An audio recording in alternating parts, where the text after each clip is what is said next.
আজ তোমায় নিয়ে শুরু। নার্সিংহোম থেকে ডিসচার্জ হয়ে আসার পরে আমাকে ওরা বলেছিল যে এখন আমার 5টা সেলাই খুলতে বাকি আছে, তাই আমাকে আবার কিন্তু যেতে হবে 7 দিন পর। তো এই ভিডিওটা আমি করেছিলাম 7 দিন পরে, যখন আমি নার্সিংহোম যাব আর কি সেলাইগুলো খুলতে, সেই দিনের ভিডিও এটা। তো আমার সাথে এবার সোনাকেও নিয়ে যেতে হবে, সেই জন্য আমি ওকে সোয়েটারটা পরিয়ে দিচ্ছি। এই সোয়েটারটা আমার মাসিমণি সোনাকে দিয়েছে। আর এই যে সোনাকে আমি রেডি করে দিয়েছি, সোনার বাবাও রেডি, তাই সোনাকে সোনার বাবা ধরেছে আর আমি এদিকে রেডি হব, সেই জন্য ও আর কি ওকে ধরে বসে আছে। আমিও আর কি রেডি হয়ে নিয়েছি, কিন্তু এতটাই ঠান্ডা পড়েছে তো আমাকে তো সোয়েটার পরতে হবে। সোয়েটারটা তোমার দাদাভাই নিয়ে নিচ্ছে, আমি এখন পরবো না আর কি।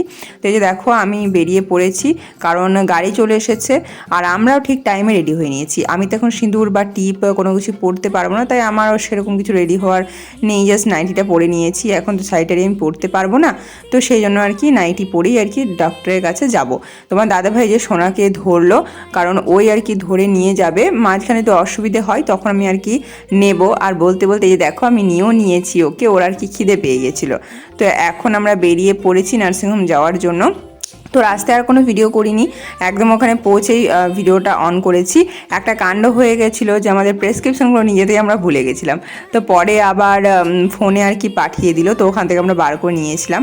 ঠিক আছে, তো এই যে দেখো এখন আমি যাচ্ছি ওপরে ওটি রুমের কাছে যে রুমটা আছে সেইখানে আমি আর কি যাব, ওখানে আর কি আমার সেলাইটা খোলা হবে। তো এই যে দেখো আমি ভেতরে চলে গেলাম, আর বাইরে তোমার দাদাভাই আর কি সোনাকে নিয়ে দাঁড়িয়েছিল, তো ও খুব কান্নাকাটি করছিল, তাই আমি ওকে নিয়েই ভেতরে গিয়েছিলাম। তো আমার এই যে সেলাই খুলে দিয়েছে, আমি এখন লিফটে করে নিচে যাব, আর তোমার দাদাভাই আর কি ওষুধগুলো সব নিয়ে নেবে।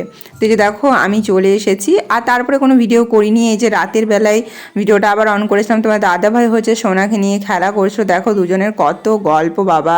আর এদিকে আমি একটু অসুস্থ বোধ করছিলাম, ওই জন্য শুয়েছিলাম।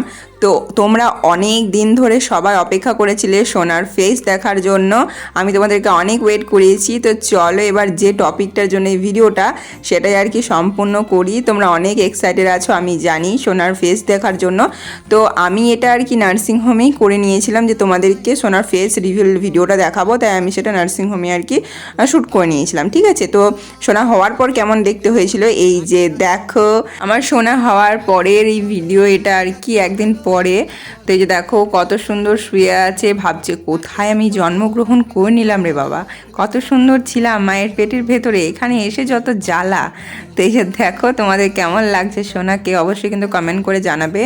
আর এই যে দেখো আমি ওকে নিয়ে কোলে বসে আছি, আমি আর কি ওকে কোলে নিতে পারছিলাম তখন, তো সেই ভিডিওটাই আর কি করেছি। এটা তোমাদেরকে আমি ব্লগেই দিয়েছিলাম, কিন্তু তখন সোনার মুখটা আমি ঢেকে রেখেছিলাম। তো এই যে দেখো ওকে আমি কোলে নিয়েছিলাম, আর এই যে ও যখন দুধ খাচ্ছিল তখন আমি এই ভিডিওটা করেছিলাম।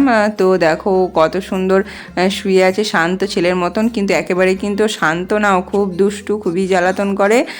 আর ও এখন এই ফর্মুলা মিল্কগুলো খাচ্ছে, কারণ আমার এখন দুধ সরছে না, সেভাবে সেলাই চলছিল সেই জন্য। আজকে হচ্ছে সোনার 13 বছর কমপ্লিট হলো, আজকে কিন্তু 21-এ, আসলে আমাদের 13 দিনে দিনে এখানে 21-এ করা হয় সেই জন্য। তো সকাল সকালই আর কি সেই সবই তোড়জোড় আর কি লেগে পড়েছে সবাই। এখানে দেখো কাকিমাটা আলতা পড়ছে, তার আগে আরও 5 জনের আলতা পড়া হয়ে গেছে। তো এখানে থালা ভর্তি দেখো পান, সুপারি, তারপরে বাতাসা, সিঁদুর, তেল, মিষ্টি রাখা হয়েছে আলতা। তো এই কাকিমাটা আগে পরে নিয়েছে, ওই জন্য এ দেখো মাথায় তেল ঠেকিয়ে নিয়ে একটু সিঁদুরটা ঠেকিয়ে নিল। আর তারপর হচ্ছে পান, সুপারি আর বাতাসাটা হচ্ছে নিয়ে নেবে, আর একটা মিষ্টি নিয়ে নেবে। এখন সোনা রাতে এতটা পরিমাণ জ্বালা যে আমার উঠতে লেট হয়ে গেছিলো, তো আগে অনেক কাকিমা পরে গিয়েছে আলতা, তাদের ভিডিওটা করতে পারিনি, এই দুজনেরই আমি করতে পেরেছি। তো এখন বাজে হচ্ছে 11টা 41, 12টা কাছাকাছি। তো সকলের আলতা পড়া হয়ে গেছে, তো আমাকে শেষে পড়তে হয় সকলের। তো এবার দেখো আমি যাচ্ছি, আজকে ওয়েদারটা অনেকটা খারাপ করে আছে, এত ঠান্ডা হাওয়া দিচ্ছে, তার মধ্যে সোনাকে নিজেতেই ভয় লাগছিল। তো ফার্স্টে হচ্ছে ওর নখটা আর কি খুঁটে দিল, ঠিক আছে। তো এবার হচ্ছে আমার নখটাও খুঁটে দিল, তারপরে হচ্ছে আমি আলতা পরবো। আজকে তো 21 আর কি গেল, তো সেজন্য এগুলো করতে হয়। যেদিন আমরা নার্সিংহোম থেকে এসেছিলাম তার পরের দিনও কিন্তু এই সমস্ত নিয়ম হয়েছিল। আমি দুর্ভাগ্যবশত ভিডিও করতে পারিনি, কারণ আমি অনেকটাই অসুস্থ ছিলাম সেই জন্য। তো যে দেখো এখন আমাকে আলতা পরাচ্ছে। তো আমি তো সোনাকে নিয়ে ছিলাম, তো তোমার দাদাভাই ভিডিওটা করছিল, তো তোমার দাদাভাইকে বললাম যে সোনাকে নিয়ে ভেতরে যাও, কারণ অনেকটা ঠান্ডা হাওয়া দিচ্ছে বাইরে, ওকে বেশিক্ষণ রাখলে আর কি ঠান্ডা লেগে যেতে পারে। সেই জন্য তোমার দাদাভাই আর কি ওকে নিয়ে ভেতরে চলে গিয়েছিল। আর হচ্ছে আমি আর তোমার দাদাভাই হচ্ছে ঘাট পুজো করতে যাব, তার জন্য এই যে এই গোবরের ডাবটা সিঁদুর দিয়ে রাখতে হতো, আর তার সাথে আরও অনেক কিছু দেবে, এখনও দেয়নি। আর তোমার দাদাভাই হচ্ছে সোনাকে ধরেছিল, কারণ আমার তো অনেকটাই নিয়ম আছে, তো সেই জন্য আমি সেগুলো করছিলাম। আর তোমার দাদাভাই ওকে নিয়ে এই যে দেখো এখানে বসেই ছিল। আর আমি এখন স্নান করে চলে এসেছি, ঠিক আছে। তো আমি আর তোমার দাদাভাই এখন আর কি ঘাট পুজো করতে যাব। তো তার আগে একটু দুষ্টুমি করছিলাম, ভিডিও করে নিয়েছিলাম তো দাদাভাইয়ের সাথে। তার আগে হচ্ছে আরেকটা রিচুয়ালস আছে। তো আমরা যখন মা ষষ্ঠীকে পেতেছিলাম তোমাদেরকে সেই ভিডিওটা আমি কিন্তু দেখিয়েছিলাম অল্প হলেও। তো আজকে হচ্ছে মা ষষ্ঠীকে বাইরে নিয়ে যাওয়া হবে না, আমাদের উঠোনে আজকে রাখা হবে, পরের দিন তাকে দাইমা আর কি নিয়ে যাবে। তো আমার মা দেখো মা ষষ্ঠীকে আর কি মাথায় করে তুলে নেবে, আর তারপরে কিন্তু উঠোনে নিয়ে যাবে। এই যে দেখো দেখতেই পাচ্ছ, আমার মা যেহেতু মা ষষ্ঠীকে পেতেছিল, তাই হচ্ছে আমার মাকেই কিন্তু এই নিয়মটা করতে হবে। আর সকাল থেকে কিন্তু দাইমা আমাদের বাড়িতে চলে এসেছে, দাইমায়ের যা যা কাজ সেই সমস্ত কিছু সে কিন্তু আস্তে আস্তে সেরে নিচ্ছে, ঠিক আছে। তো এই যে দেখো উঠোনে এখন মা ষষ্ঠীকে রেখে দেবে, আর আমি আজকে সকাল থেকে যা যা খাবো সেই সব কিছু মা ষষ্ঠীকে আমাকে উঠোনে দিতে হবে। আগে তো আমি রুমে দিতাম, তো আজকে আমাকে উঠোনে দিতে হবে আর কি। সকালে চা বিস্কিটটা আমি রুমে দিয়েছিলাম, যেহেতু এখন বাইরে মা ষষ্ঠীকে রেখে দিল, তাই আমি দুপুরবেলা যখন ভাতটা খাবো তখন উঠোনে দেব। তো মা ষষ্ঠীকে ঝুড়ি ঢাকা দিয়ে রেখে দিল। আর এদিকে হচ্ছে সোনার জলে দেখো দুবরি ঘাস, তারপর জলই দেওয়া হয়েছে, আর এদিকে হলুদের দাগ কাটা হচ্ছে। এবার হচ্ছে সোনাকে স্নান করাবে। তো আজকে ওয়েদারটা তো অনেকটাই খারাপ ছিল, মানে হাওয়া দিচ্ছিল, রোদ তো একেবারে ছিলই না। তো সেই জন্য আর কি দাইমা বলল যে সোনার মাথায় আর কি একটু জল ঠেকিয়ে দেবে, ঠিক আছে। সে তো সেই জন্য হলুদ আর যে জলটা রয়েছে সেটা নিয়ে সোনার কপালে, মাথায়, ঠোঁটে, গালে আর কি ঠেকিয়ে দিল। আর হচ্ছে কিছুটা জল নিয়ে ওকে হাত পাগুলো ধুইয়ে দিয়েছে। যেহেতু আজকে যদি রোদ করে থাকতো তাহলে দাইমা ওকে একটু স্নান করাতো, কিন্তু অনেকটাই ঠান্ডা, যেহেতু ও ঠান্ডাটা সহ্য করতে পারবে না ঠান্ডা লেগে গেলে, তো সেই জন্য আর কি ওইভাবেই আর কি করিয়ে দিয়েছি। তো ওকে আর কি আমার ঠাকুমা ধরেছে। এখন তোমার দাদাভাই আর আমি যাবো ঘাট পুজো করতে। এখানে দেখো পান, সুপারি আর একটা বাতাসা নিয়ে নিয়েছি, আর গোবরের ডাবটা নিয়ে নিলাম। আর হাতে ওই যে কাঠিতে কি বাঁধা রয়েছে শুলের, ওটা আমার জানা নেই কী বলে, তো ওইটা নিয়ে নিয়েছি। এখন তোমার দাদাভাই আর আমি যাচ্ছি ঘাট পুজো করতে, আমাদের নদীতে করতে হয়, তো সেই জন্য আমরা নদীতে যাচ্ছি। আর এইদিকে দেখো কত সর্ষে ফুল চারিদিক সব একদম হলুদ হলুদ, তো সেইটা দেখে খুবই ভালো লাগছিল। তোমার দাদাভাইয়ের আমি গিয়েছি, আমাদের বাড়ি থেকে নদীটা অনেকটাই দূরত্বে। তো দেখো আমি আর তোমার দাদাভাই চলে এসেছি। আমার অতটা হাঁটতে না অনেকটাই অসুবিধা হচ্ছিলো, অনেকটাই কষ্ট হচ্ছিলো, তো আস্তে আস্তে আসছিলাম। তো আমাদের এইদিকে রাস্তাটা একটু ঢালু প্রকৃতির, তো নামতে আমার তো একটু কষ্টই হচ্ছিল।